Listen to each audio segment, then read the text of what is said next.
All right, welcome to the 42nd edition of Before the Baldman Speaks. I am not Andrew Lawrence. I am Nick Baldwin, filling in for Andrew Lawrence on this edition, the Tough 23 finale edition, just wrapped up moments ago. Now, joining me to recap all of tonight's action is the man, the myth, the legend, Flyin Brian Jeffries. Brian, how's it going?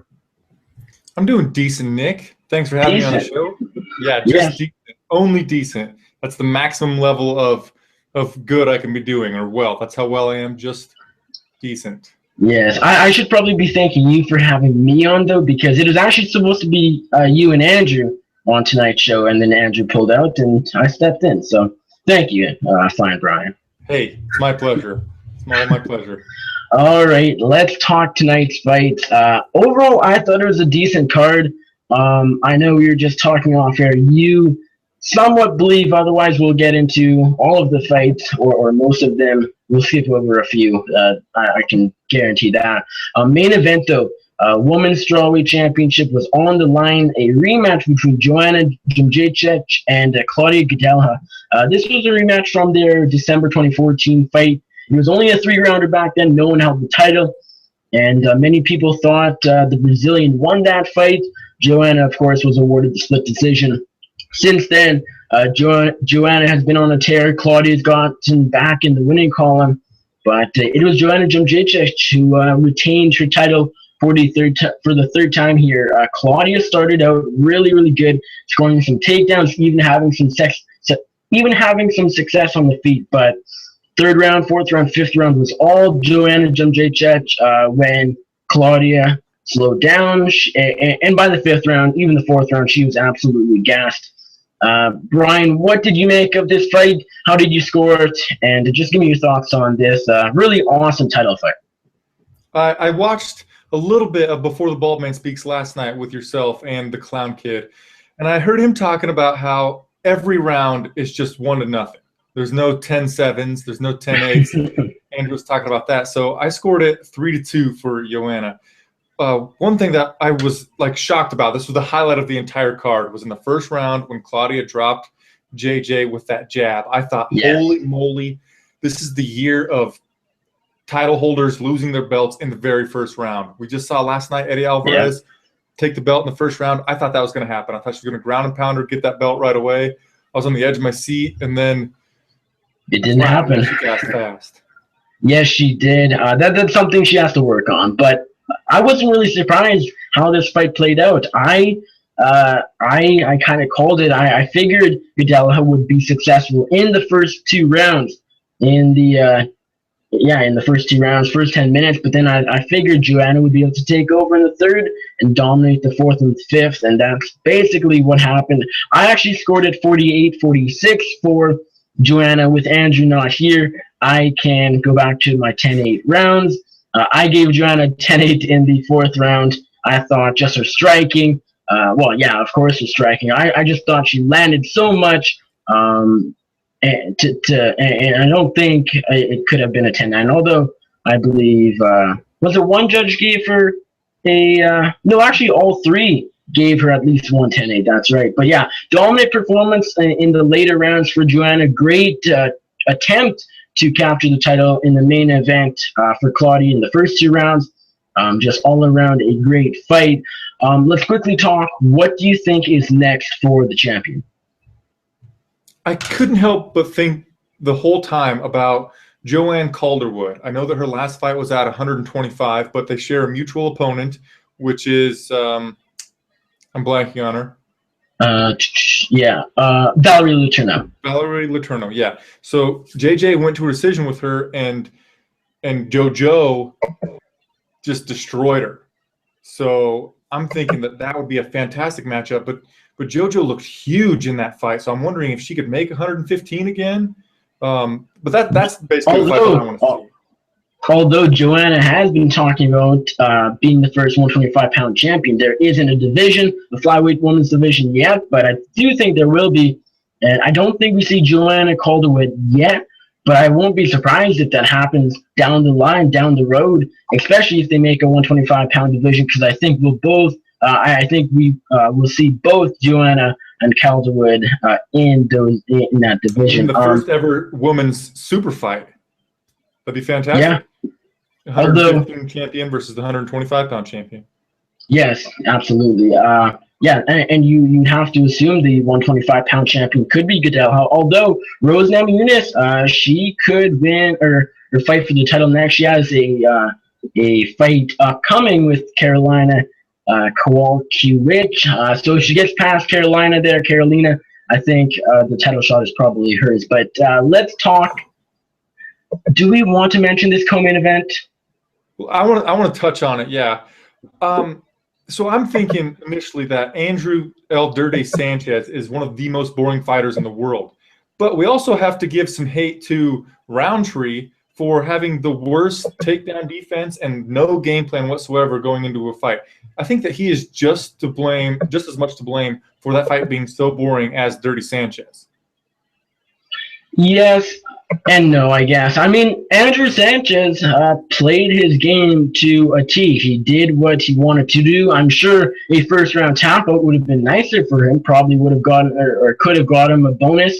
Definitely not getting a bonus after this performance. But, man, I did find it boring. I wasn't thrilled with this fight whatsoever, but he did what he had to do. Winning the Ultimate Fighter for these guys is a big deal, and then they'll just realize, hey, we still can get cut in a year. But yeah, it wasn't a good fight, but it was a dominant performance, and I can't complain too much when a guy goes out there and just uses his game plan, follows his game plan perfectly, and just uses his game to a T, and that's what Andrew Sanchez did. It will be interesting to see where Roundtree goes from here. It could even be a release from the UFC. The other Ultimate Fighter 23 finale fight I actually found kind of interesting was Tatiana Suarez taking on Amanda Cooper. Now, I actually picked Cooper in this fight. She was quite a sizable underdog, and Tatiana actually got the submission in this one, although Cooper had a ton of great submission attempts in the early outing, in the early going. I thought Cooper had she was close to tapping Tatiana out, in my opinion. But of course, it was Suarez who got the submission in the first round. Really great performance, and for as long as it lasts, I found it to be quite a back and forth fight. The only thing that I want to say about this one, Nick, is that the girl that lost was way prettier than the girl that won, so I was cheering for her for that reason. But she is now 2-2 in her professional mixed martial arts career. So I don't think that it's that great for Suarez to have defeated her. And another thing that I noticed during the broadcast was they said that Cooper had chalked up a couple of amateur belts. How many people spend enough time in the amateur ranks before going pro that they can rack up a couple of amateur belts? Not anybody that's probably going to do anything in that division in the UFC in the future. So I don't expect to see Cooper do anything. I actually kind of disagree with you there. I don't think fighting an amateur, look at, I don't know if you know who this is, but Jose Torres, a Titan FC fighter, he had 26 amateur fights now. I mean, that's a bit crazy, but he's still doing really good. He's undefeated pro. I don't see why there's a problem gaining experience on the amateur circuit. I just think that if you have so much potential that you could ever do anything in the UFC, you're probably winning a bunch of fights within 9 months and then becoming the UFC light heavyweight champion of the world when you're 23. Yes, fair enough. Now, I guess, yeah, good outing for Suarez here. She's the Ultimate Fighter 23 winner, and it was a great submission win for her. One fight that I really enjoyed was Ross Pearson versus Will Brooks, the former Bellator champion, getting into the winning column in his highly anticipated UFC debut. But man, Pearson was an underdog going in, but he did not quit whatsoever. One thing that surprised me about this fight was that Will Brooks really wanted to make a statement by standing with Pearson. I believe he had only one takedown in the entire 15 minutes. So that was surprising. I honestly expected Brooks to make this a grind fest. I thought he would do what he would have to do to win and still win in dominant fashion, but I didn't think it would be that exciting, and exciting it was, in my opinion. That honestly could have come down to wanting to impress the UFC brass in his debut. and he definitely did that. A decision win over Ross Pearson. Can't complain about that. Ross is a veteran of the sport. Will Brooks is successful in his UFC debut. What do you think? I was hoping, if I was going to be talking to Andrew here, I was going to say that people are crazy for scoring that for Will. Obviously, Ross Pearson won that fight because everyone knows that going into the third round, it's always 1-1. Always, 100% of the time, right? I mean, that's what the clown kid would say, that it's never not tied going into the third, and Ross Pearson obviously won that third round. So that was, I was honestly surprised by how well Ross did in the fight. I know that Will is I agree. a newcomer, but I was really shocked by how good Ross did. With takedown defense, I was also surprised by how good Will did on the feet, but overall I thought Will was going to win more dominantly, so I was kind of impressed by Ross in defeat. Yeah, it's kind of interesting. I was impressed by Will for being able to stand as much as he did and not get hit a few times and go for the takedowns, which was the more safer route. And I was also impressed with Ross that he was just able to stay in the fight. And although Will definitely made it easier on him by standing with the UFC lightweight veteran, it still was a back and forth fight. And yes, what was Will Brooks doing in that third round? He didn't seem overly tired. I'm sure he was a bit fatigued, but he was doing the Alistair Overeem by just standing up against the fence and letting Ross tee off on him. It was kind of insane, and he's lucky that he didn't get knocked out in that exchange, but he didn't. He won the decision 29-28, I believe, on all three judges' scorecards. It was a great outing for Will Brooks. And what do you think is next for Brooks? I know he called out the new champion, Eddie Alvarez. With the Bellator history, with both of them being former Bellator lightweight champions, that is definitely a fight that UFC would be looking to make in the not-so-distant future, but I don't think it's going to happen yet. Will Brooks can't just come into the UFC, despite his name value and despite his accolades over in Bellator, and leapfrog guys like Khabib, Tony, even Cerrone. So I think he's still at least one, if not 2 or 3 wins away from a title shot. But with Alvarez the champion, I do think the title shot comes sooner rather than later. Who would be next for Will? I'm going to rattle off some names in the lightweight division. And Beneil Dariush, maybe. Benny Dariush. Okay, let's talk about that. Do you think that Will beat Benny? I would favor Brooks slightly. I think so. Yeah, I think so too, because of Benny showing some signs of weakness against Michael Chiesa. Who's Dustin Poirier got next? The thing with Poirier, and that's a matchup that instantly came to mind after this fight, Brooks and Poirier both fight out of ATT, although ATT doesn't seem like a super close gym. I'm not trying to offend anyone from American Top Team, but look at Robbie Lawler and Tyron Woodley. They didn't really have a problem fighting each other later this month for the welterweight strap. So I don't know if Poirier and Brooks will have a problem fighting each other, but I would have to imagine, especially in a non-title fight, it would be their preference to not fight. But if they're down, I would definitely watch that fight. How about this? Edson Barboza fights Gilbert Melendez soon. How about the winner of that? That I actually really like that. Yeah, definitely over my Benny pick. Yeah, I'm down for that. Absolutely. Will Brooks versus. I actually think Barboza wins that fight. Barboza is on a bit of a tear. Gibler, you got to imagine coming off the PED suspension, he's not going to look as good, and off the layoff as well. I favor Edson. And yeah, of course, he's aging as well. Edson, Will Brooks in a #1 contender fight, right up there for sure in the lightweight title picture. That is a fight I would absolutely watch. Let's talk. Now, I'm sure Andrew is, this is the moment he's most disappointed that he's missing the show. Do Ho Choi knocks out Thiago Tavares after getting taken down. What was it, 2 times, I believe? Yes, 2 times. Tavares was able to secure the takedown, but Do Ho Choi got right back up and just started landing, and then he landed a bomb, and it was lights out for Thiago Tavares, the Brazilian. Do Ho Choi remains undefeated in the UFC. Do Ho Choi has to be the most dangerous, most vicious guy that looks like a teddy bear. Yeah, he looks like the nicest person in the world. And then It didn't even look like it's that crazy of a punch, right? And then just puts people out. It's absolutely insane. Thinking back on how he just whooped Sam Cecilia, like, what the hell? This guy, he looks like you, Nick, and it's just murdering fools. It's amazing. It's so bizarre, this matchup in particular, just because Thiago Tavares, you can tell he's, what, 30-something-ish, and then Du Choi, even though he's 25, he looks like he's my age or a bit older. It really looked like, if they're the same nationality, I would, like, you could definitely say father and son fighting each other, and the son whoops his ass.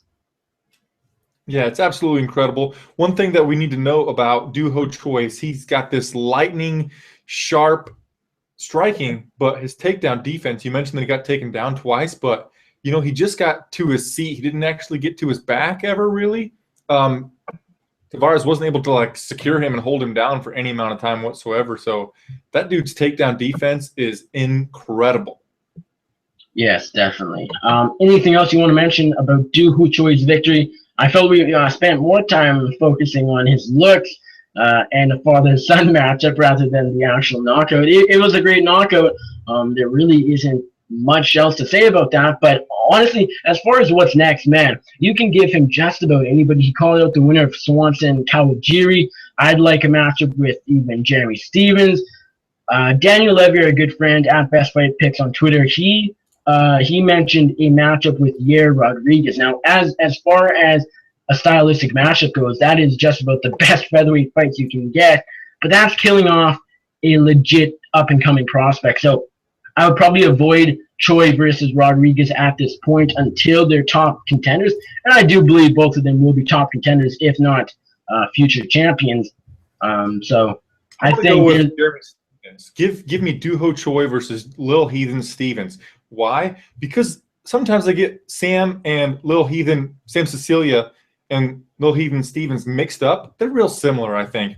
So for that reason alone, basically, I want to see Du Choi, see if he can knock out, Sam Cecilia's doppelganger. Do you think Choi fights a top 10 guy next? And not do you think it happens, but like I think it probably does. But do you think he has his way with the top 10 guy? Do you think he's at that level yet? I don't know. This guy's looks are very deceiving. Just looking at him, and then how minimal time he spent in the octagon. Like, we've never seen him drug through deep waters, and we've never seen him have to like come back from adversity, which is deep waters. It's tough saying, but I'm really excited to see him try. But I want to see that tomorrow. Yes, yeah, no kidding. I would, I'd definitely be down for Du Choi versus just about anybody. Man, the guy is a killer, and he's a fun fighter to watch, guaranteed, and I think he will continue to do so. Let's talk the opening fight of the 6-fight main card. We got Joaquim Silva just absolutely starching Andrew Holbrook. It took a total 33 seconds or so. Man, just a great TKO victory for the Brazilian here. What did you think? And did this surprise you how quickly Joaquim Silva was able to put away Andrew Holbrook? My favorite part about this entire fight was that I have this friend on Twitter that, 45 seconds before Andrew Holbrook was out on his back, tweeted out that he said Silva was going to starch Holbrook. And lo and behold, it happened. Nick, you said that. That was a fantastic prediction. Was I surprised? Yeah. Well, we just came off the prelim card, which we're going to talk about in a moment, that drug on and on and on and on. And then, of course, it's a Fox Sports 1 fight card, so we have these 15 minutes of commercials for every 15 minutes of fighting, and then bam, 34 seconds, lights out. And the finish when he's just bouncing his head off the canvas, ooh, that was a little wild too, like playing basketball with the dude's melon. Well, yeah, I will admit I definitely did call it, and I did think it would be. I mean, could I have predicted it was in 30 seconds? Probably not, but I definitely thought it would be in the first round, first few minutes. I did think Joaquim Silva would go out and starch Andrew Holbrook. That he did, man. Just what a fantastic TKO win. How I look at this matchup going into the fight was Silva, I actually was impressed in his debut against Melgary, Nazareno Melgary. That was a little while ago. I believe it was actually a decision. So not a an unbelievable TKO like tonight's victory for him was, but I saw something in him that just made me think this guy, look out for this guy in his next fight. Maybe octagon jitters maybe got to him. I just really saw something in this guy, and Andrew Holbrook was the complete opposite. I thought he lost Ramsey Nijem in his debut, and a lot of people did as well. He just wasn't a guy that I found too impressive whatsoever. He's more of a submission guy. Silva, although his nickname is Neto BJJ, absolutely a fierce striker. I thought Silva would go out there and finish him within 2 or 3 minutes, and man, I was right about that. Joaquin Silva, watch out for him in the lightweight division. I'm not going to go out and say he's going to knock out top 5, top 10 guys like I think Choi can in the foreseeable future, but definitely watch out for him in the top 10 or top 25, right in and around there. A great performance from him, and he definitely deserves a bonus, which is something we'll talk about later on in the show. Headlining the prelims was a featherweight fight between Gray Maynard and Fernando Bruno. This was it was a great fight first off. Like at the very beginning, these guys were trading, and I did not know how Maynard did not go down. Cutting weight, cutting all the way down to featherweight, I thought his chin would be even worse. Somehow, it seemed to be better, or I just thought it was way worse than it actually is going in. Fernando Bruno, I mean, I don't think he has a knockout win, if I am correct. And I still picked him. I figured there was a first for everything. I thought Bruno would KO him. And he was close. He rocked Maynard. Maynard rocked him. As I said, it was a back-and-forth fight in the first round. Got a bit slower in the second and third. Maynard started grinding him out. Bruno just absolutely gassed. Bruno was so tired in the later, in the third round especially. I mean, it was a good performance from Maynard in the sense that he won. You can't complain about that. It wasn't the best fight, back and forth fight in the later rounds. Ended up being a bit boring in the second and third, but Maynard, he grinded out Bruno in the later rounds, and he got that decision. You kind of agreed. Yeah, were you happy with the first round, and then your happiness decreased in the later rounds? My enjoyment of that fight faded just as quickly as Bruno's cardio did. I mean, the guy just like wouldn't get off of his knees in between the second and the third round. I thought that the referee might stop it because he just wouldn't get off his knees. They're like, go to your corner, man. And he's just like, I'm just going to sit on my knees. And you could just see in his face in between even the first and the second round that he was done. And then he didn't do anything. For 4 minutes, he just stand there and look at Maynard, and then he throw the worst combination of punches you've ever seen in your life. Like, Nick, I've never actually thrown a meaningful punch at a person, and I feel like that's how my punches would look. Just wild, head down, just here we go. Zero technique Bruno had. And like you said, there's a reason he has no knockout wins, as you just mentioned. Yeah. Exactly. There's a few times where Maynard is covering his head really wide, and it's just like, throw a single uppercut, Bruno. Just throw one uppercut. Instead, he's just throwing these wide punches. Like if he had just one uppercut through that wide guard of Maynard, and he could have knocked him out. And I don't expect big things from Bruno. Is basically what I'm saying. No, I think if anything, his UFC career could be over. Lost by submission in his debut. I mean, Maynard is still tough. He's still a name opponent, so I don't think he'll get cut yet. But I mean, it's just a matter of time at this point. I feel, even though it was boring in the later rounds, I feel you got to give these two fighters a bit of credit because they put on a hell of a show in the first round. Just back and forth exchanges throughout the entire first 5 minutes. And props to Maynard. He made the weight like a professional. I honestly had trouble seeing him make 145. He did it. He made the limit, and he looked not bad. He won this fight. You have to say, I would prefer him to retire. I still don't feel comfortable watching Gray Maynard fight in 2016. Not many people do, and it's not like he had his way completely. Even though it was a 30-27, it's not like this guy just went out there and dominated Fernando Bruno, who's one of the, I don't want to say he's the worst UFC fighter, but he's a very low-tier fighter for the UFC brass, for the UFC roster. So I say this too often, but Maynard did what he had to do, but not really anything more than that. I was surprised that his corner or his camp said that he made the weight easily. That's what I found crazy. The guy looked absolutely shredded, so for him to make the weight easily was pretty darn shocking to me. And yet, props to Gray Maynard. Like you said, I don't really feel comfortable watching him fight anymore because he did get rocked by some guy that doesn't have a Wikipedia page when he's a former, title challenger.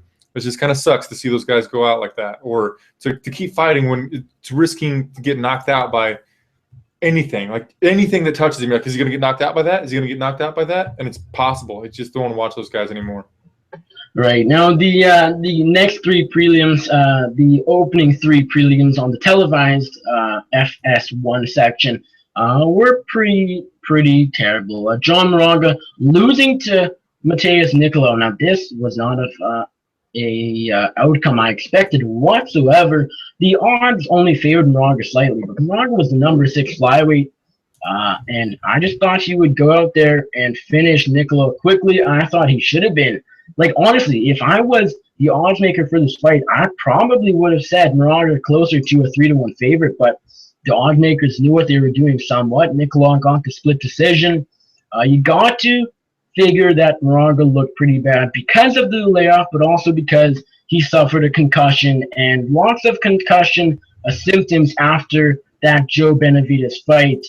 So I won't be shocked if he hangs up the gloves. He definitely is not really a top 10 guy no longer. This is an interesting one because this is a guy that no one really knew who he was before this fight was matched up and made official. Nicolau is probably a top 10 guy now. He didn't look good in his fight, but he still got that win over number 6 John Moraga. You got to wonder if he will make his debut on the rankings in that top 10. I think he will, but I think the story of this fight was John Moraga just did not look good whatsoever. Nick, this fight didn't look good whatsoever. It was one of the most boring flyweight fights I think you're ever going to see. There was almost no action. I saw there was MMAfighting.com, one of their guys, said that he scored the second round 9-9 because neither guy won because they did nothing, absolutely nothing. And Nick, actually, I picked Mathis Nicolau because in the lower weight classes, that too, the long layoff, a guy that's away from the cage for more than a year only wins 35% of the time. But also, John Moraga is 32 years old. He was 7 years older than Mathis Nicolau, and same thing, 35% for the guy that's 7 years older. And then in the lower weight classes, age is really a huge factor. And he's 32. He's coming off that long layoff, and I've never actually been that impressed with him. He beat Willie Gates, who has 0 ground game, and Justin Scoggins was kind of whooping him, right? But just went for that takedown over and over, and he just caught an opportunistic guillotine. So I wasn't impressed with any of his fights for a long time. So I saw Mathis Nicolau as the underdog and just kind of, with those stats. Yeah, that's it. With stats, I just threw it on with stats. But that was a really, really boring fight. Yes, and Corey Hendricks, Joshua Stansbury. I didn't watch this really one bit. I chose that. I really didn't want to watch this fight. Two guys that are probably not UFC caliber. Stansbury might be at the very most, but Corey Hendricks probably not UFC caliber. Did you watch this fight? Yeah, I watched it, and the craziest thing is, Josh Stansbury won the fight, but I would think Corey Hendricks would be more UFC caliber than Stansbury. Just because Corey Hendricks was the longer guy, he had the more diverse striking attack, and Stansbury had some pretty good ground and pound, but that was like his one path. I think that Corey Hendricks could get that skill set in his arsenal, and then he would be better than Josh Stansbury down the line. But yeah, I mean, even the people that win the Ultimate Fighter aren't going to be in the UFC for very long, probably. I mean, look at guys like Eddie Truck Gordon. He won the Ultimate Fighter with a vicious knockout. He's no longer there. So, yeah, neither of these guys are going to have very long UFC careers. The fight wasn't that exciting, but Corey Hendricks looked like Dax Shepard. So that was neat. Fair enough. Cesar Ferreira, Anthony Smith wasn't much better than the latter two fights. I mean, it was a bit better. Cesar Ferreira, I really didn't think we would see him on a 2-fight winning streak.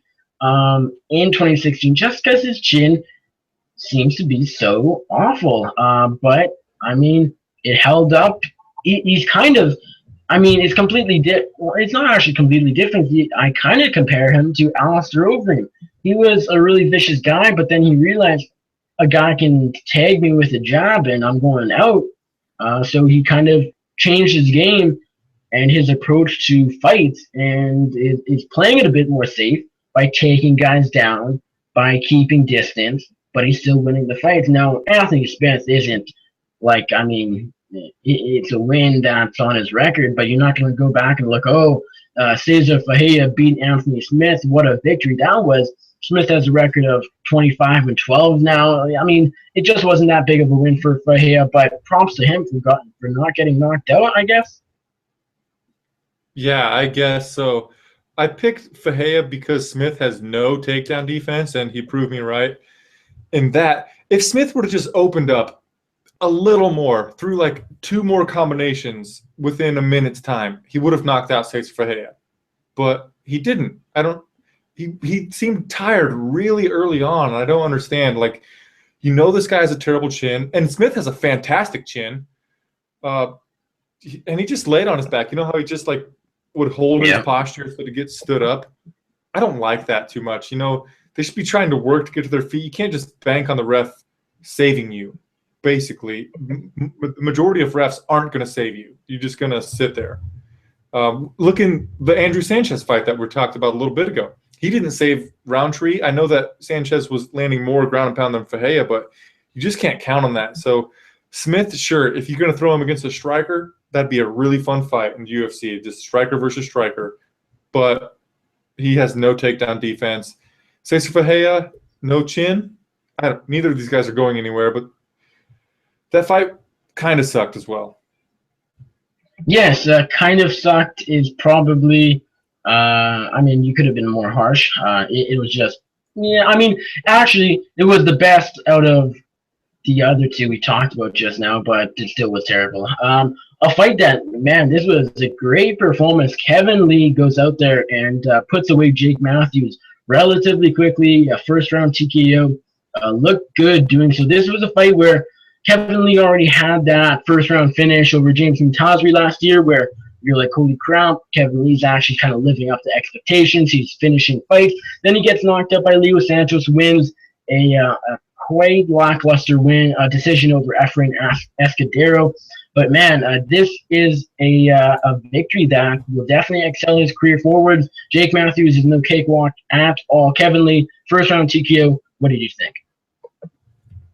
I'm going to reverse the question, Nick. So he called out Ali Quinta after he won. And, yeah, he steamrolled the shit out of Matthews, and that was an incredible performance. But what I don't get is that he called out Iaquinta, and I know that he lost to him, but, I don't like rematches for titles, let alone rematches that mean nothing. Like, that rematch would mean absolutely nothing. The rematch with Joanna and Claudia, fantastic. I'm looking forward to rematches with Robbie Lawler because he has these fantastic fights and they're worth seeing again. But a fight against Ali Quinta and Kevin Lee, worthless, right? Am I right? Yeah, I tend to agree. I mean, I would watch it. It would probably be a fun fight. Maybe I didn't actually see their first fight, but it went to decision. I don't think it was really a great fight. I would assume. I actually think it would be not a half-decent fight. Iaquinta has gotten a lot better. Lee has gotten a lot better. I talked to Kevin Lee before tonight, and he called out Iaquinta. He told me, post-fight interview, expect me to call out Iaquinta. Iaquinta's, I actually got a couple quotes from him the other day, did a post on that, and he's not interested whatsoever. And it's fair that he's not. I'm not either because, like you said, I don't like many rematches for titles. So why the hell would I like a rematch between the number 12 lightweight and a lightweight who's not ranked? No, and I'm not. This isn't to offend or put a mark on Kevin Lee or Iaquinta. They're both great guys. I've interviewed both, and they're great people and they're great fighters. But it's just not a rematch that necessarily makes sense. Give Iaquinta. Well, Iaquinta's already fighting Thiago Alves. That's one thing. So Kevin Lee's wish may already be down the drain. But I mean, lightweight is so stacked. Kevin Lee can pick from. I know he wants to get revenge, but there are so many other options, even for him to crack into the top 15. So why not fight the number 13 guy, the number 14, number 15, number 11, even number 10? Anybody that you haven't already fought before. I know that he did it just to try to get at Madison Square Garden. I mean, that's the trendy thing right now. It's like, hey, I want to fight at Madison Square Garden. Yeah, every other fighter is saying that. Yes. And Ali Quinta is basically a lock to fight at Madison Square Garden because they're going to throw every endorser they can. It just doesn't make sense because we've seen it, and it didn't have enough significance back then. It doesn't have enough significance back today for it to be worth the rematch. Give Kevin Lee a step up. I'm all for a step up for Kevin Lee. Give him a top 15 guy. Just someone not named Ali Quinta, because we've seen that fight already. With, like I said, the lightweight division is so stacked right now. There are so many options for Kevin Lee right now. It doesn't have to be Ali Quinta. But as far as this matchup, we barely discussed it. Jake Matthews, he just never really found his rhythm in this fight. Kevin Lee instantly got the takedown, if I'm correct. There's so many fights this weekend. Yeah, Kevin Lee got the takedown and then ended up just kind of pounding him out from there. That's correct? Yeah, absolutely. He got him in the back mount and was just raining down punches on his ears. The ref was yelling a whole bunch, like, you got to move, fighter, you got to move, fighter, and he just couldn't get out. Lee had his ankles crossed underneath with the hooks in on Matthews and was just raining some vicious ground pound. He probably could have went for a rear naked choke, and Matthews would have gave it up because I think he was looking for the exit. You know, he's looking for the door, as our buddy Best Fight Picks like to say. But, yeah, dude, Kevin Lee steamrolled Jake Matthews. There was not a glimpse of hope in that fight for Jake Matthews. Kevin Lee looked phenomenal. Yes, absolutely. Like I said, this was one of the fights that will absolutely launch Kevin Lee's career forwards, and I do think he gets a massive step up next. Last fight before we cap off the show with a grade, the bonuses, everything else the Clown Kid does when he's hosting. We got Li Jingliang knocking out Anton Safir. Great way to kick off the Fight Pass early prelims and the entire card. Tough 23 finale. This was an interesting knockout because it was considered a knockout, but it was more just pound the guy as hard as you could on the canvas and he'll go out. That's exactly what happened. Li Jingliang getting back into winning column, a fight he needed, not necessarily to save his career, but to be considered even somewhat of an up-and-comer. Anton Safir, probably not UFC caliber, but nevertheless, a great performance and great finish for Li Jingliang, the Leech. Dude, it was an incredible stoppage by the referee. I saw a few people saying that it was an early stoppage. Absolutely not. Jingliang Li, or Li Jingliang, however he wants to say his name, forward or backward, he landed a beautiful punch, and Anton Zafir's lights went out, and you could see that his eyes shut and his hands went back, and the ref stopped it immediately. That is a perfect stoppage. He did not need to take any more shots. And these people that say like that was an early stoppage, like, what do you want? You want him to bounce his head off the canvas a few times like Silva did with Holbrook? No, fantastic knockout by Jingliang Li, and that was like the only moment of the fight where he had the advantage. He was fighting takedowns from Zafir for the first 2 minutes and 45 seconds, and then bam, one punch and it's over. That right there highlights a couple of beautiful things about this sport. How quickly a fight can end when a fighter was losing, and then also like the intricacies of the reffing. These small things about the sport just make it incredible. That was like the fight last night with Aranches submitting Sanders. Oh, yeah. Remember with Saunders on top in like full mount for the entire first round. Of the fight, yeah.